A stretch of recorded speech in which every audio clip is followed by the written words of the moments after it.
Und jetzt kommt Projekt Zukunft. Heute erfahren Sie, wie weit diese beiden sind mit ihren Medikamenten gegen Alzheimer. Von Roboter Lisa, der uns von lästiger Hausarbeit befreien soll. Und was dran ist am Mozart-Effekt? Top oder Flop?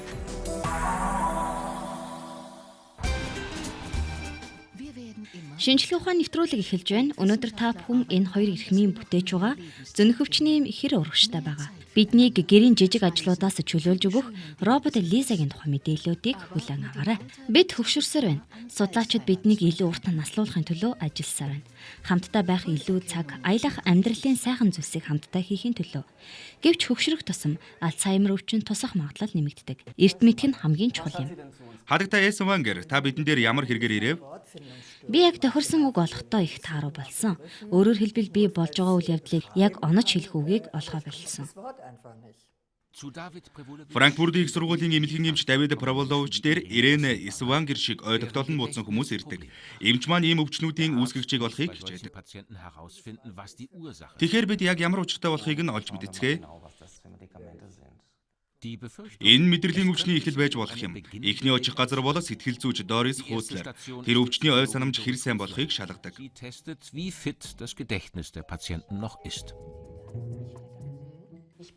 Та зураг дээр харагдаж байгаа зүйлийг нэгүгээр тайлбарлахыг хичээгээрэй. Энэ юу билээ? Юу? Үлээхээр дуугардаг. Нэр нь юу лээ? Мэдэхгүй байна.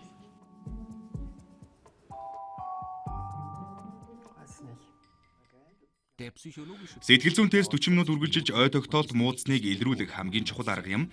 Гэвч энүүгээр ой тогтоолдоо алдаг болсон шалтгааныг тогтоох боломжгүй.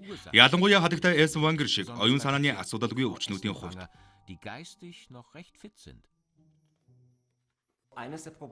Асуудлын нэг нь хүмүүсийн өвчлөл анхан шатандаа явж байдаг. Өмнө нь ч тийм байсан, одоо ч хэвээрэл байна. Өөрөөр хэлбэл өвчлөл бүрэн эхлэегүй ч ой ухаанд нь өөрчлөлт орж эхэлсэн гэсэн үг. Энэ хүмүүс туслахад өгөхөнд байдаг. Gedächtnisstörungen haben, man mit diesen Menschen nicht viel anfangen konnte. Асуудал нь өвчнүүдийн тархийг харах боломжгүй юм. Альцгеймер өвчнийг анх нээгч Алойс Альцгеймер өөрийн өвчтөн Аугуста Дитрийг амьд байх хугацаанд түүний ой ухааны чадвар хэрхэн дөрөдөж байгааг л тэмдэглэсэн байдаг.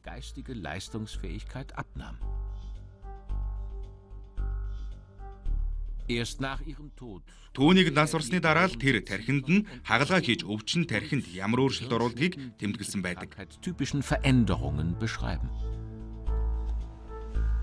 Цаг хугацаа өнгөрч микроскопууд сайжирсан ч энэ асуудал хിവэрэ.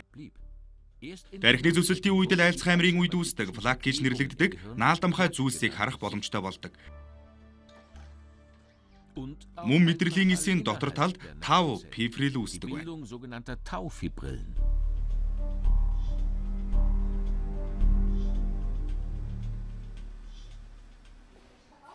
Мөн өнөө цагт амьд хүний тархийг харах боломжтой болжээ. Ирene Эсвангер шиг өвчтнүүдийн хувьд соронзон хэлбэлцлийн томограф буюу МРТ төхөөрөмжийн шинжилгээ хийдэг. МРТ-гээр Давид Парволович эмч бусад өвчний шалтгааныг тогтоох боломжтой. Өвчтөнд хавдар байгаа эсэх цусны жижиг харвал гэх мэт. Цусны шинжилгээ бусад зүйлсийг тодруулж өгдөг. Өвчтөнд витамин дутагдсан уу? Тархины өрөвсөлж ой тогтоолтод нөлөөлсөн байх магадлалтай. Энэ хоёрыг амархан эмчлэх боломжтой. Харин Альцгеймерийг тогтоохын тулд энгийн цусны шинжилгээ одоогоор хангалтгүй юм. Нуруунаас эмч нугасны ус авч байна. Энэ нь тархиар дамждаг шингийн юм. Ломбал пункт гэж энэ шинжилгээ цусны шинжилгээг бодвол хүнд.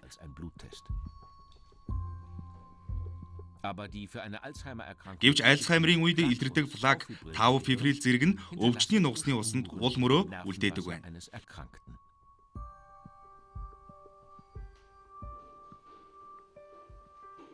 Wir werden uns jetzt gemeinsam die Befunde aller Untersuchungen, die wir bei Ihnen durchgeführt haben, anschauen. Одоо бид танд хийсэн бүх шинжилгээний хариунуудыг хамтдаа харах болно. Харамсалтай нь эмчид сайн мэдээ байсангүй. Эндээс харахад таны тархины хэмжээ хатаж эхэлсэн байна. Тиймээс бид ликво дүгнэлтийг танд хийсэн байгаа. Ломбол пунктийн шинжилгээ. Энэ шинжилгээгээр харамсалтай нь таны тархинд Альцгеймерийн үед нийтлэг илэрдэг өөрчлөлт байгаа нь батлагдсан. Für eine Alzheimer-typische Entwicklung im Gehirn. Би хэдийгээр Берлиний иргэн ч гэсэн надад яг одоо хэлэх үг олдохгүй байна.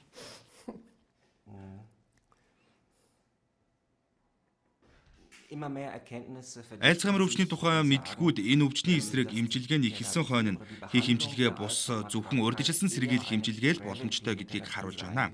Энэ зорилгод хүрэхийн тулд бидэнд одоогийнхоос хамаагүй эрт өвчин ихэлсэн байгааг тогтоодог аргууд шаардлагатай юм а. Brauchen wir aber Methoden, die es uns erlauben, sehr viel früher als bisher diese beginnenden Prozesse zu identifizieren. Давид Парволович өвчин гаднаасаа мэддэггүй байгаа үед Альцгеймерийн өвчнийг цусны шинжилгээгээр илрүүлэх боломжийг судлаж байна. Одоогоор амжилтанд хүрч чадаагүй байгаач Альцгеймерийн эрт тогтоох шинжилгээг олох ажил үргэлжилсээр байна.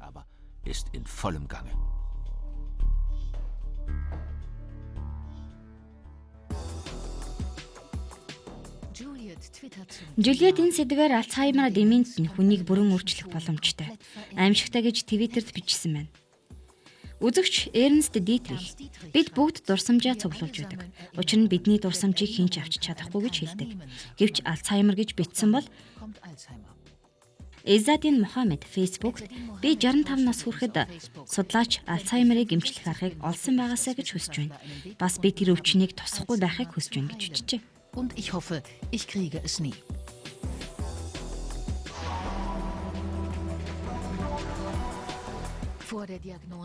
Альцгеймер өвчтөй болохгүй гэхээс бүгд л яадаг. Харин хөдөлгөөн болон байнга шин зүйл сурж байх нь тустай юм. Ялангуяа бидний өмнөөс сурж байгаагүй шин зүйлс. Мэдээж заавал ийм зүйл байх албагүй.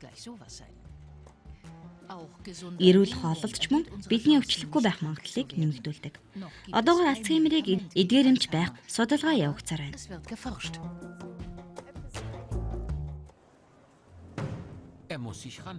Тэр урагш зүтгэх ёстой.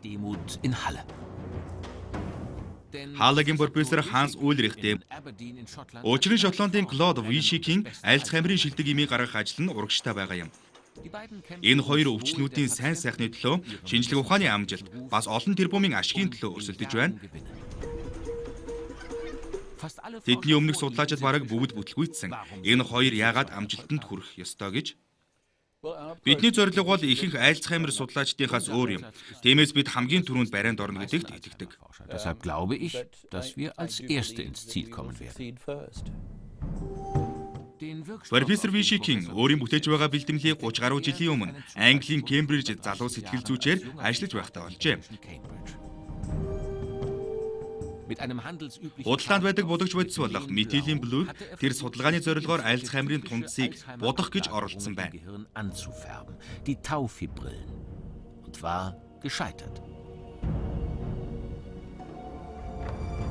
Denn Өөрөөр хэлбэл 5 фибрилийг гэвч бүтлгүүтжээ. Учир нь тэднийг будад засахын оронд метилийн хүүхэн тундсыг уусгасан байна. Шинэ эмчилгээ юу?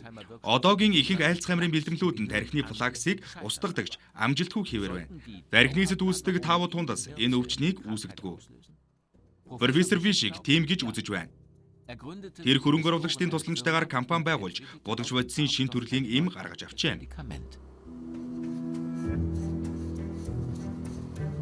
Гэвч түүний өвчтний туршилтыг судлаж байгаа эмчнэрийн сониуд зан хөдөлж эхэлжээ. Өглөө орой 2 эм. Өвчлсөн тархины хэсгүүдэд өөрчлөлт гарч эхэлсэн байна. Энд харагдаж байгаа шар, ногоон өнгөтэй өвчлсөн хэсгүүд багасч идэвхжиж эхэлжээ. Харин ой тогтоолд 2000 өвчтөн судалгаанд оролцож байгаа юм. Герман улсад ч мөн. Нэг жилийн дотор өвчтнүүдийн өвчлөлийн шат 3-4 шатаар буурдаг. Харин эмийг уусан үед өөр. Ар гэрийнхэн нь өвчтнийг гэр бүлийн амьдралд яриа хилцүүлэгт дахин идэвхтэй оролцож эхэлж байгааг хэлж байна.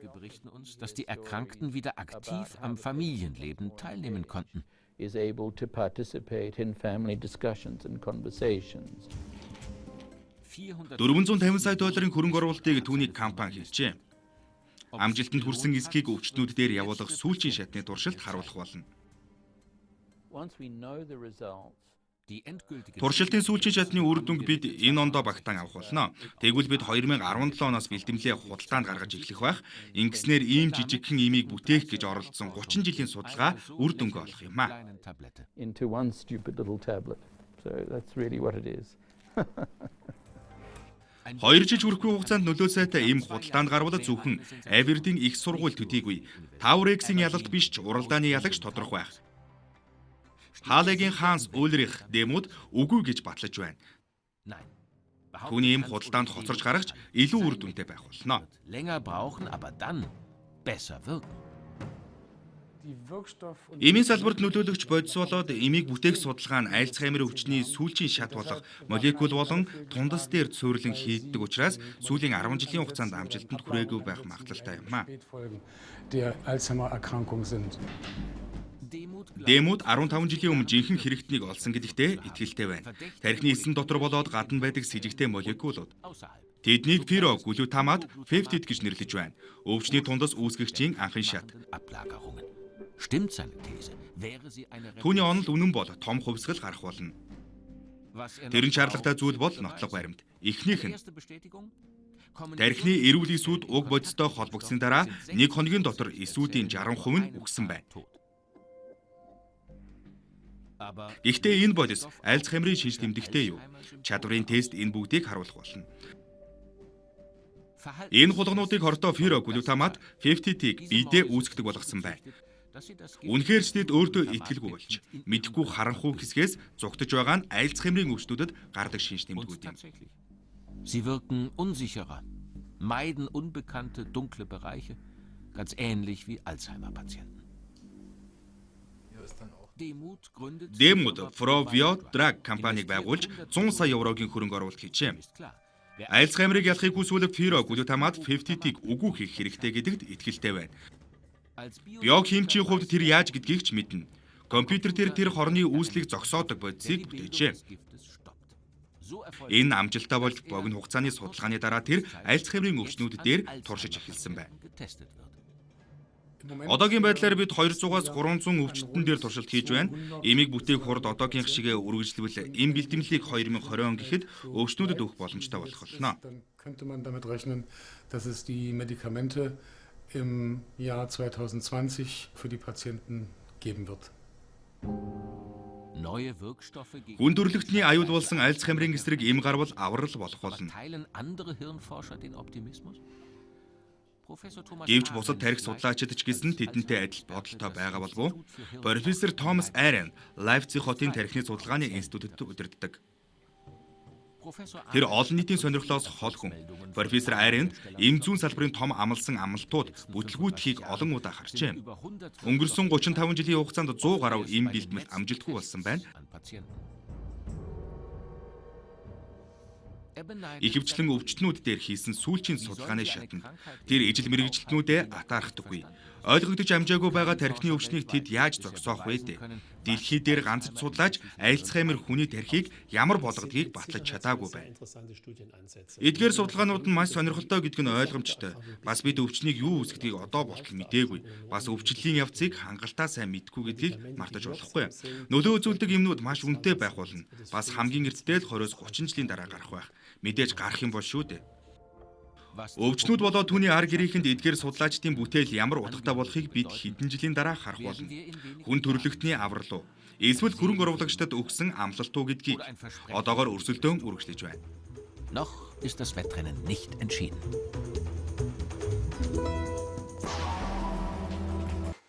Дахиад л 7 хоног өнгөрч бүх зүйл дахиад л эхэлнэ. Цэвэрлэгээ хийж тоос саруулах, цонх угаах гэх мэт.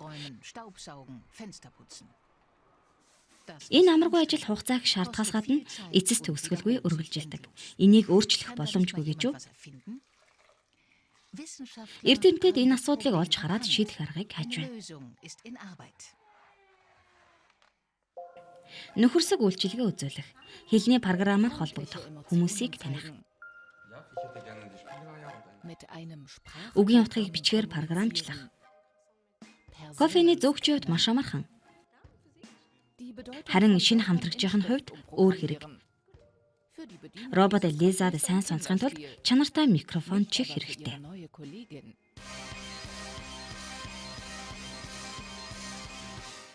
Сайн уу, намайг Лиза гэдэг. Өрөөнд зөөгчийг олохын тулд лазерын сканер бас 2 хурц камер бүхий нүд хэрэгтэй. Лизаг Кобленц их сургуулийн залуу судлаачид бүтээжээ.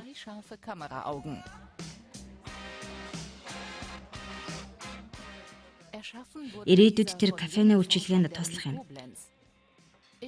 Эсвэл гэрийн ядаргаатай ажлуудыг гүйцэтгэх болно.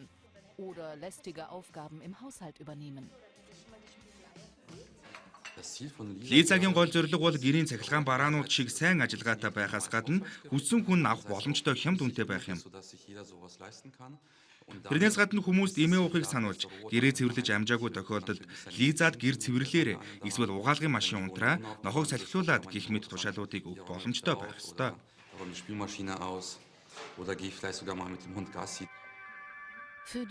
Кафед сонирхсан харцуудыг хүлээн авах антенн одоохондоо Лизад байхгүй. Гэхдээ үйлчилгээний ажилтан гих ихний даалгавраа робот маань сайн давжээ.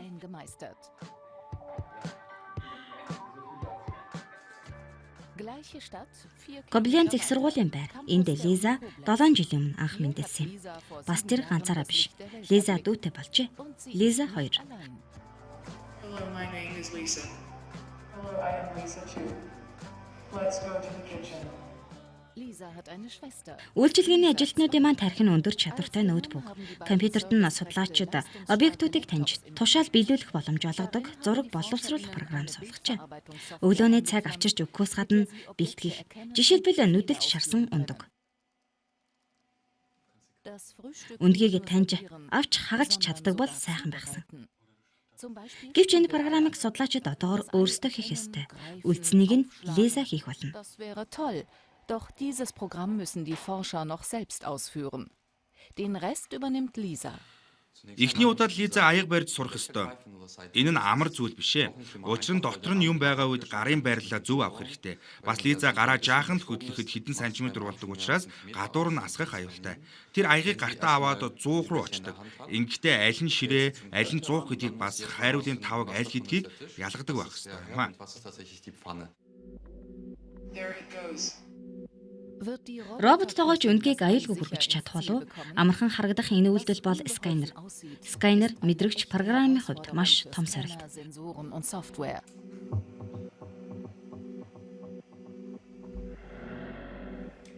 Geschafft. Лиза үр зүйлсийг барьж сурахын тулд барих шинэ алгоритм суйрлуулах хэрэгтэй. 5-10 жилийн дараа Лизагаар гэрийн ажлаа хийлгэж болно гэж судлаачид үзэж байна. Жишээлбэл өвчтөе эсвэл хөгшин хүмүүст туслах гэх мэт. Эрика Новакийн гэрт түр зочлоо. 91 настай тэрээр хөл муутай. Лиза тэднийг ирэх юм бол эмийг нь авч өгөх эсвэл уух ус авчирч өгөх юм. Das ist Zukunft für uns und Technik und wir älteren Leute, wir können uns mit der Technik nicht. Бидний хувьд их сайхан хэрэг. Техник ч бас хөгшчүүд бид техникийг сайн ойлгохгүй л дээ. Гэхдээ над чиг явж чаддаггүй хүн орондоо хөвтөж байхад жижиг сажиг зүйл авч өгөх гэх мэт. Лизагийн тусламжийг авах юм бол сайхан л байна. Lisa, dann ist das toll. Hello, my name is Lisa. Одоогоор ийм үйлчилгээний робот 150,000 еврогийн үнэтэй. Гэхдээ ирээдүйд робот үйлчлэгч хямд үнэтэй байх ёстой. Лизаг хүн шиг болохын тулд судлаачид нүүр хийжээ. Ингэснээр тэр сэтгэл хөдлөлөөж харуулдаг. Damit kann sie sogar Gefühle zeigen. Энд шүн цэнэглэж байх үед тэр тийм ууртаа царай гаргадаг юм. Харин өгсөн тушаалыг ойлгоогүй үедээ ийм. Одоогоор роботод хүний өгсөн үргийг биелүүлнэ гэхээр шүүмжлэх хүн олон байна. Хамгийн том асуудлуудын нэг нь хүмүүс роботын тухай мэдээлэл байхгүй. Бас цоошин зүйл болохоор хүмүүс жаахан заагаа барьж мэдгэл юм. Харин одооны техниктэй хамт өсөж байгаа үеийнхэн бол роботуудыг хүлээн авах тал дээр арай амар байх байхаа. Иймээс өндөр настай болчихвол ийм роботтой болохыг хүсгэл болно. Ich vermute, wenn ich in dem entsprechenden Alter bin, werde ich mich damit auch abfinden, dass da so ein Roboter ist. Лизад хүмүүр итгэдэггүй. Бас зарим даалгаврыг биелүүлэхэд судлаачид сайн туслах ёстой. Гэсэн ч Лиза эд зүйлсийг аврах чадвараараа тэргүүлж байна. Тэр бас 2015 оны дэлхийн робокапын ялгч болж байна. Өглөөний цай одоохондоо хөгжилтэй болж байгаа ч Лиза өдөр бүр баг-багаар шинэ зүйл сурсаар байна. Frühstück fällt noch etwas spartanisch aus, aber Lisa lernt dazu. Jeden Tag ein bisschen mehr.